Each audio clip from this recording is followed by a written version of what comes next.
ಮಾಡಿ bogus bill ರಶೀದಿಗಳನ್ನ ಮಾಡಿ ಒಟ್ಟು 1,87,18,324 ರೂಪಾಯಿಗಳು ಬೇರೆ ಬೇರೆ ಬ್ಯಾಂಕ್ ಖಾತೆಗಳಿಗೆ ಟ್ರಾನ್ಸ್ಫರ್ ಮಾಡಿ ಫ್ಯಾಕ್ಟರಿಗೆ ನಷ್ಟ ಮಾಡಿರ್ತಾರೆ ಅಂತ ಹೇಳಿ ಕೇಸ್ ದಾಖಲಾಗಿರುತ್ತೆ. ಸೊ ಮೇಲ್ನೋಟಕ್ಕೆ ಇದು ಕೇವಲ 25-26ನೇ ಸಾಲಿನಲ್ಲಿ ಒಟ್ಟು 17,000 ಮೆಟ್ರಿಕ್ ಟನ್ ಕಬ್ಬಿಗೆ ಸಂಬಂಧಪಟ್ಟಂತೆ 1,87,00,000 ಫ್ಯಾಕ್ಟರಿಗೆ ನಷ್ಟ ಆಗಿದೆ ಅಂತ ಕಂಡು ಬಂದ್ರು ಕೂಡ ಈ ಹಿನ್ನೆಲೆಯನ್ನ ಇನ್ ಡೆಪ್ತ್ ಆಗಿ ನಾವು ಪರಿಶೀಲನೆ ಮಾಡಿದಾಗ DSP ರೂರಲ್ಲು ಮತ್ತೆ CPI ವಿಜಯಪುರ್ ರೂರಲ್ಲು ಮತ್ತೆ PSI ಬಬಲೇಶ್ವರು ಮತ್ತೆ ಇಲ್ಲೆಲ್ಲ ಇರುವಂತಹ ಸಿಬ್ಬಂದಿಗಳ ಒಂದು ತನಿಖಾ ತಂಡವನ್ನ ನೇಮಕ ಮಾಡಿಕೊಂಡು ಇದನ್ನ ಇನ್ ಡೆಪ್ತ್ ಇನ್ವೆಸ್ಟಿಗೇಷನ್ಗೆ ಇಳಿತಾರೆ. ಇದರಲ್ಲಿ ಇವನ ಜೊತೆಗೆ ಇನ್ನೂ ಒಂದು 7 ಜನ ಆರೋಪಿತರನ್ನು ಕೂಡ ಇದರಲ್ಲಿ ಕಂಡು ಬರುತ್ತೆ. ಇದು ಕೇವಲ 2025 ಮತ್ತೆ 26ನೇ ಸಾಲಿನಲ್ಲಿ ಅಷ್ಟೇ ಅಲ್ಲ, ಇದು 2020ರಿಂದ 26ರವರೆಗೂ ಸುಮಾರು 5ರಿಂದ 6 ವರ್ಷಗಳ ಕಾಲ ನಿರಂತರವಾಗಿ ಈ ರೀತಿ ಇವರು ಫ್ರಾಡ್ ಮಾಡಿದ್ದಾರೆ ಅನ್ನೋದು ಕೂಡ ಕಂಡು ಬರುತ್ತೆ. ಆ ಹಿನ್ನೆಲೆಯಲ್ಲಿ ಉಳಿದಂತ ಆರೋಪಿತರಾದಂತಹ ಬೀರಪ್ಪ ಗಾಡ್ದಾರ್ ಆಗಿರ್ಬೋದು, ಈತ ರಬಕವಿ ತಾಲೂಕು, ಯಲ್ಲಪ್ಪ ಗಾಡ್ದಾರ್ ಆಗಿರ್ಬೋದು, ಇವನು ಕೂಡ ರಬಕವಿ ತಾಲೂಕು ಯರಗಟ್ಟಿ ಊರು, ಪ್ರಕಾಶ್ ಸಿದ್ಲಿಂಗ್ ಗಡ್ಡಿ, ಈತ Alaknur taluk Raybag, is one of the main accused. Paramananda Gaddi, ಇವನು ಕೂಡ ಅಲಕ್ನೂರು ರಾಯಬಾಗ, ಮಹಾದೇವ್ ಕಾಂಬ್ಳೆ, ಈತನು ರಾಯಬಾಗ, ಬಾಳಪ್ಪ ಜೋಪಡೆ, ಈತನು ಕೂಡ ರಾಯಬಾಗ, ಪ್ರಭಾಕರ್ ಸಿಂಗ್ ಅನ್ನೋನು Hugar, Kagwad police station limits ಅಲ್ಲಿ ಇರುವಂತಹ ಹೂಗಾರ್ ಶುಗರ್ ಫ್ಯಾಕ್ಟರಿ ಏನಿದೆ ಅಲ್ಲಿ ಅವನು. ಇವರೆಲ್ಲ ಸೇರ್ಕೊಂಡು ಈ ಪ್ರಕರಣವನ್ನ ಮಾಡಿದ್ರ ಅನ್ನೋದು ಕಂಡು ಬರುತ್ತೆ. ಇವರ ಹಿನ್ನೆಲೆಯನ್ನ ಚೆಕ್ ಮಾಡಿದಾಗ ಇವರು ಇದೇ ರೀತಿ ಬೆಳಗಾವಿ ಮತ್ತೆ ಬಾಗಲಕೋಟೆ ಜಿಲ್ಲೆಯಲ್ಲಿರುವಂತಹ ಶುಗರ್ ಫ್ಯಾಕ್ಟರಿಗಳಲ್ಲಿನೂ ಕೂಡ ತೂಕದ ವಿಚಾರದಲ್ಲಿ ಮೋಸ ಮಾಡಿ ಅಲ್ಲಿ ಇದ್ದಂತ ಶುಗರ್ ಫ್ಯಾಕ್ಟರಿಗಳಿಗೂ ಕೂಡ ಲಾಸ್ ಮಾಡಿದ್ದಾರೆ. ಇದರಲ್ಲಿ ಕೆಲವೊಂದಿಷ್ಟು ಜನದ ಮೇಲೆ ಕಂಪ್ಲೇಂಟ್ನು ಆಗಿದೆ, FIR ಗಳನ್ನು ಕೂಡ ಆಗಿದೆ. ಈಗೇನು ನಾವು ಪ್ರಮುಖ ಆರೋಪಿ ಇದ್ದಾನೆ ದರೆಪ್ಪ ನಾವಿ, ಈತನನ್ನ ನಾವು ವಿಚಾರಿಸಿದಾಗ ನಮಗ್ ಗೊತ್ತಾಗುತ್ತೆ ಇದರಲ್ಲಿ ಇನ್ನೊಬ್ಬ ಬೀರಪ್ಪ ಗಡದಾರ್ ಅನ್ನುವಂತವನು ಈ ದರೆಪ್ಪ ನಾವಿಕ್ಕಿಂತ ಮುಂಚೆ ಅಲ್ಲಿ ಕೆಲಸ ಮಾಡ್ತಾ ಇರ್ತಾನೆ. ಈ ಬೀರಪ್ಪ ಗಾಡ್ದಾರ್ ಇದೇ ರೀತಿ ರೈತರಿಗೆ ಏನು ಕಾರ್ಖಾನೆಯಲ್ಲಿ ಚಿಟ್ ಬಾಯ್ಸ್ ಅಂತ ಇರ್ತಾರೆ, ಫೀಲ್ಡ್ ಲೆವೆಲ್ ದಲ್ಲಿ ಚಿಟ್ ಬಾಯ್ಸ್ ಗಳು ಹೋಗ್ಬಿಟ್ಟು ಅಲ್ಲಿ ರೈತರು GPS ಲೊಕೇಶನ್ಸ್ ಗಳನ್ನ ಬೆಳೆದಂತ ಬೆಳೆಗಳನ್ನ ಅವರು ಆಪ್ ಅಲ್ಲಿ ಅಪ್ಲೋಡ್ ಮಾಡಿದಾಗ ಒಂದು ಕೋಡ್ ಜನರೇಟ್ ಆಗುತ್ತೆ. ಆ ಕೋಡ್ ಮುಖಾಂತರ ಶುಗರ್ ಫ್ಯಾಕ್ಟರಿ ಮಾಹಿತಿ ಹೋಗುತ್ತೆ, ಇಂತ ರೈತ ಶುಗರ್ ಬೆಳೆದಿದ್ದಾನೆ, ಮುಂದೆ ಶುಗರ್ ಬೆಳೆದ್ಮೇಲೆ ಇದು ಫ್ಯಾಕ್ಟರಿ ಬರುತ್ತೆ ಅನ್ನೋ ಒಂದು ಪ್ರಕ್ರಿಯೆ. ಇವರು ಈ ಫೇಕ್ ಕೋಡ್ ಗಳನ್ನೇ ಜನರೇಟ್ ಮಾಡ್ತಾರೆ. ಯಾವ ರೀತಿ ಅಂತಂದ್ರೆ ಫೀಲ್ಡ್ ಲೆವೆಲ್ ದಲ್ಲಿ ಹೋಗೋದು, ಅಲ್ಲಿ ರೈತ ಬೆಳೆದಿರಲ್ಲ, ಬೆಳೆದಿದ್ದಾನೆ ಅಂತಂತೇಳಿ ಕೋಡ್ ಅನ್ನ ಜನರೇಟ್ ಮಾಡೋದು. ಸೊ ಜನರೇಟ್ ಮಾಡಿದಾದ್ಮೇಲೆ ಈ ತೂಕ ಮತ್ತು ಬಿಲ್ ಜನರೇಟ್ ಮಾಡೋ ಟೈಮ್ ಅಲ್ಲಿ ಇವ್ರೇನು ಈಗ ಆರೋಪಿಗಳಿದ್ದಾರೆ ಆ ಶಿಫ್ಟ್ ಅಲ್ಲಿ ಅವರೇ ಇರ್ತಾರೆ.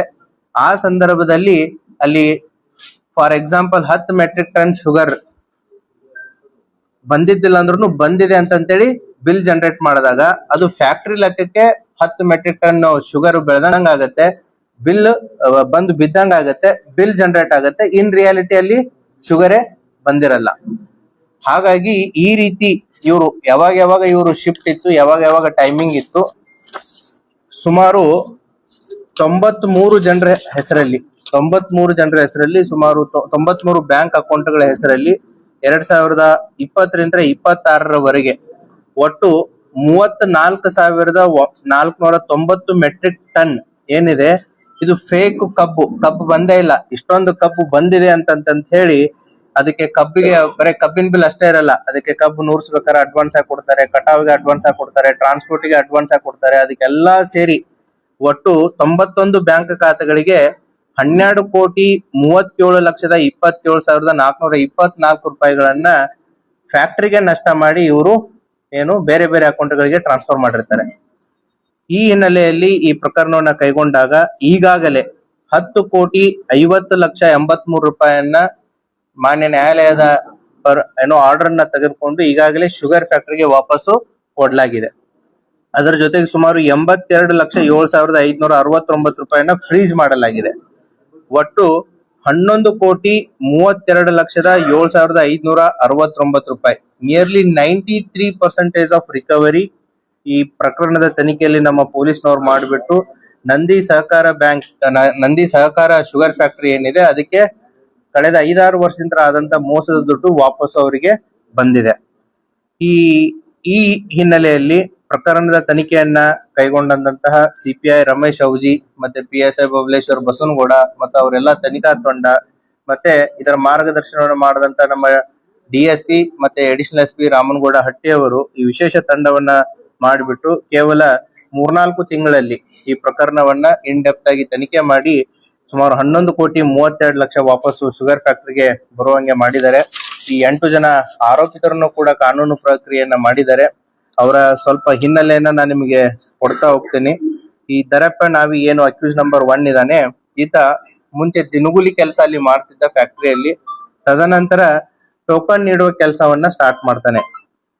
ಈಗೇನು A2 ಆರೋಪಿ ಇದಾನೆ, ನಿಮ್ಗೆ A2 ಆರೋಪಿ ಡೀಟೇಲ್ಸ್ ಕೊಡುತ್ತೆ. ಬೀರಪ್ಪ ಗಡದಾರ್ ಅನ್ನೋನು ಇವನ್ಕಿಂತ ಮುಂಚೆ ಅಲ್ಲಿ ಕೆಲಸ ಮಾಡ್ತಾ ಇರ್ತಾನೆ. 2020ರಿಂದ 2024ವರೆಗೂ ಕೂಡ A2 ಆರೋಪಿ ಆದಂತ ಬೀರಪ್ಪ ಗಡದಾರ್ ಅಲ್ಲಿ ಕೆಲಸ ಮಾಡ್ತಿರ್ಬೇಕಾದ್ರೆ ಬೀರಪ್ಪ ಹಿಂಗ್ ಮಾಡ್ತಾನೆ ಅಂತೇಳಿ ಯಾರಿಗೆ ಈ ದರಪ್ಪ ನಾವಿಗೆ ಗೊತ್ತಾಗಿ ಇಬ್ರು ಕೂಡ ಅಂಡರ್ಸ್ಟ್ಯಾಂಡಿಂಗ್ ಮೇಲೆ ಇದನ್ನ ವರ್ಕ್ ಅನ್ನ ಕಂಟಿನ್ಯೂ ಮಾಡ್ತಾರೆ.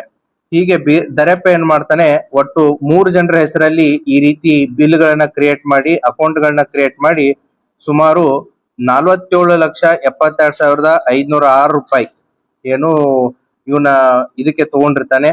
ಅದೇ ರೀತಿ ಎರಡನೇ ಆರೋಪಿ ಆದಂತ ಬೀರಪ್ಪ ಗಾಡದಾರ್, ಈತ ಎಕ್ಸ್ಪರ್ಟ್ ಆಗಿರ್ತಾನೆ. 2020ರಿಂದ 2024 ಎಕ್ಸ್ಪರ್ಟ್ ಆಗಿ 2024ರಲ್ಲಿ ಬಿಡ್ತಾನೆ. ಈತ ಮೂಲತಃ ರಬಕವಿ ಅವನು. ಈತ ದರಪ್ಪ ನಾವಿ ಜೊತೆಗೆ ಮತ್ತೆ ಇವನಿಗೆ ಜೊತೆಗೆ ಸೇರ್ಬಿಟ್ಟು ಯಾರು ಬೀರಪ್ಪ ಗಾಡದಾರು ಮತ್ತೆ ದರಪ್ಪ ನಾವಿ ಸೇರ್ಬಿಟ್ಟು ಒಟ್ಟು 18 ಜನರ ಹೆಸರಿನಲ್ಲಿ ಈ ರೀತಿ ತೂಕದ್ದು ಆಗಿರ್ಬೋದು ಬಿಲ್ ಗಳನ್ನ ಕ್ರಿಯೇಟ್ ಮಾಡಿರ್ತಾನೆ. ಮತ್ತೆ ಉಳಿದವ್ರಿಗೂ ಕೂಡ ಆರೋಪಿಗಳ ಜೊತೆಗೆ ಕೈ ಜೋಡಿಸಿ ಈ ಹಣದ ವ್ಯವಹಾರವನ್ನ ಅದರಲ್ಲಿ ಕಮಿಷನ್ ರೂಪದಲ್ಲಿನೂ ಕೂಡ ಪಡೆದಿರ್ತಾನೆ.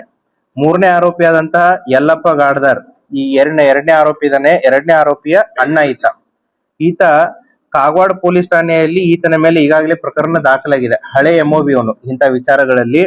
ಈತ ಏನ್ ಮಾಡಿರ್ತಾನೆ ಅಂತಂದ್ರೆ, ಈ ಬಾಗಲಕೋಟು ಬೆಳಗಾಮಲ್ಲಿ ಈ ರೀತಿಯಾಗಿ ಇವರೆಲ್ಲ ಐಡೆಂಟಿಫೈ ಆಗಿರ್ತಾರೆ, ಸಿಕ್ಕಾಕೊಂಡ್ ಬಿದ್ದಿರ್ತಾರೆ. ಬಿಜಯಪುರ ಜಿಲ್ಲೆಯಲ್ಲಿ ಇದನ್ನ ಮಾಡಿದ್ರೆ ಗೊತ್ತಾಗಲ್ಲ ಅಂತೇಳಿ ನಂದಿ ಶುಗರ್ ಫ್ಯಾಕ್ಟರಿಯಲ್ಲಿ ಈ ಬೀರಪ್ಪ ಗಾಡದಾರನ್ನ ಸೇರ್ಸಿರ್ತಾನೆ ಟ್ರೈನಿಂಗ್ ಕೊಟ್ಟು.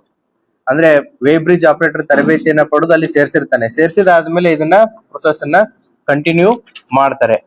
ಅದೇ ರೀತಿ ಮುಂದೆ ಬರುವಂತ ದರಪ್ಪ ನಾವಿನ 2024ರಲ್ಲಿ ಬಿಟ್ರು ಕೂಡ ದರಪ್ಪ ನಾವಿನ ಜೊತೆಗೆ ಸೇಮ್ ಅಂಡರ್ಸ್ಟ್ಯಾಂಡಿಂಗ್ ಇಟ್ಟುಕೊಂಡು ಈ ಪ್ರೊಸೆಸ್ ಅನ್ನ ಕಂಟಿನ್ಯೂ ಮಾಡ್ತಾರೆ. ಒಟ್ಟು ಈತನ ಕಡೆಯಿಂದ 3ನೇ ಆರೋಪಿ ಅಂತ ಒಟ್ಟು 2,19,00,000 ರೂಪಾಯಿ ಹಣವನ್ನ ವಾಪಸ್ ತಗೊಂಡಿದ್ದಾರೆ. ಮೇನ್ ಇಂಪಾರ್ಟೆಂಟ್ ಆರೋಪಿ ಇದರಲ್ಲಿ ಪ್ರಕಾಶ್ ಸಿದ್ಲಿಂಗ್ ಗಡ್ಡಿ, ಈತ ಅಲಕ್ನೂರು ರಾಯಬಾಗ್ದವನು. ಈತನ ಮೇಲೆ ಉಗಾರ್ ಶುಗರ್ ಫ್ಯಾಕ್ಟರಿಗೂ ಕೂಡ ಇದೇ ರೀತಿ ಮೋಸ ಮಾಡಿದ್ದಾನೆ. ಹಾರೋಗೇರಿ ಪೊಲೀಸ್ ಠಾಣೆಯಲ್ಲಿ ಪ್ರಕರಣ ದಾಖಲಾಗಿದೆ. ಅದೇ ರೀತಿ ಜಮಖಂಡಿ ರೂರಲ್ ಪೊಲೀಸ್ ಠಾಣೆಯಲ್ಲೂ ಕೂಡ ಪ್ರಭುಲಿಂಗೇಶ್ವರ ಸಕ್ಕರೆ ಕಾರ್ಖಾನೆಯಲ್ಲೂ ಕೂಡ ಈ ರೀತಿ ಮಾಡಿದ್ದು ಕೂಡ ಬೆಳಕಿಗೆ ಕಂಡು ಬಂದಿದೆ.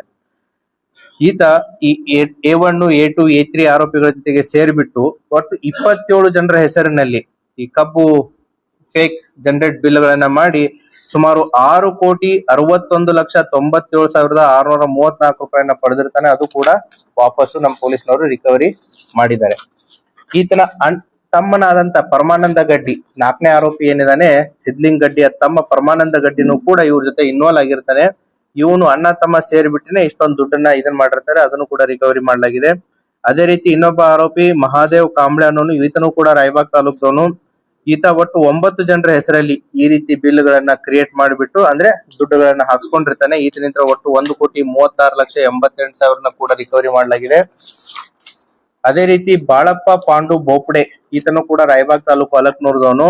ಈತನು ಕೂಡ ಇವರೆಲ್ಲ ಜನರ ಜೊತೆಗೆ ಶಾಮೀಲಾಗಿ ಒಟ್ಟು 12 ಜನರ ಹೆಸರಿನಲ್ಲಿ ಬಿಲ್ ಮಾಡಿಸಿ ಸುಮಾರು 2,56,996 ರೂಪಾಯಿಯನ್ನ ಪಡ್ಕೊಂಡಿರ್ತಾನೆ.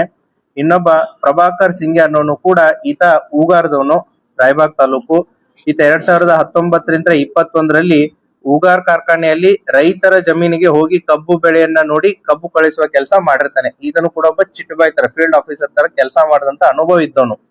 ಈತನು ಕೂಡ ಏನು ನಂದಿ ಶುಗರ್ ಫ್ಯಾಕ್ಟರಿಯಲ್ಲಿ ತಮಗೆ ಬೇಕಾಗಿರುವಂತ ಒಂದು 6 ಜನರ ಹೆಸರಲ್ಲಿ ಈ ರೀತಿಯಾದಂತಹ ಕಮಿಷನ್ ನೆಪದಲ್ಲಿ ಬಿಲ್ ಗಳನ್ನ ಕ್ರಿಯೇಟ್ ಮಾಡಿ ಸುಮಾರು 63,61,539 ರೂಪಾಯಿಯನ್ನ ಪಡ್ಕೊಂಡಿರ್ತಾನೆ.